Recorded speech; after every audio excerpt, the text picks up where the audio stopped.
సింగిల్గా రూమ్ తీసుకున్నాను, ఇంకా ప్రశాంతంగా పీస్ఫుల్గా ఉండొచ్చు. బాబు మేము మీ కింద రూమ్లోకి కొత్తగా రెంట్కి వచ్చాం. ఆ ఫ్యాన్ ఆ బాబు రూమ్లో బిగించివయ్యా. అలాగే సార్. ఫ్యాన్ ఏంటి? అరే అంకుల్ అదేంటి ఫ్యాన్ నా రూమ్లో బిగిస్తున్నారు? కింద రూమ్లో చాలా వేడిగా ఉంటుంది బాబు, నీ రూమ్లో బాగుంది చల్లగా.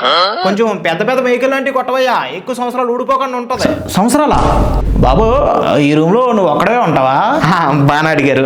అది అంకుల్, నేను ఒక్కడనే ప్రశాంతంగా పీస్ఫుల్గా ఉండొచ్చని సింగిల్గా ఈ రూమ్ తీసుకున్నాను అంకుల్. నిజమే బాబు, ఈ రూమ్లో చాలా ప్రశాంతంగా పీస్ఫుల్గా ఉంది, ఎంతసేపు అయినా ఉండాలనిపిస్తుంది ఇక్కడే.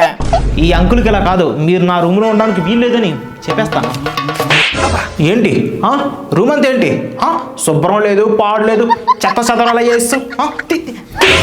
అంకుల్, అయ్యో బాబు నువ్వా? నా కొడుకు అనుకున్నానే. ఆన్సర్ చేసుకోవాలి కదా అంకుల్. హలో బేబీ, నేను మీ రూమ్కి వస్తున్నాను. రూమ్కి వస్తున్నావా? వచ్చాయి.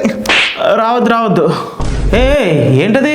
ఏసీయా? ఏమయ్యా ఆ ఏసీ బాబు రూమ్లో గోడకు బిగించి కొంచెం పెద్ద వెహికల్ అంటే కొట్టు, ఎక్కువ సంవత్సరాలు ఊడిపోకుండా ఉంటాయి. ఇక నైట్ కూడా ఇక్కడే ఉండిపోతామని ఫిక్స్ అయ్యారు అయితే.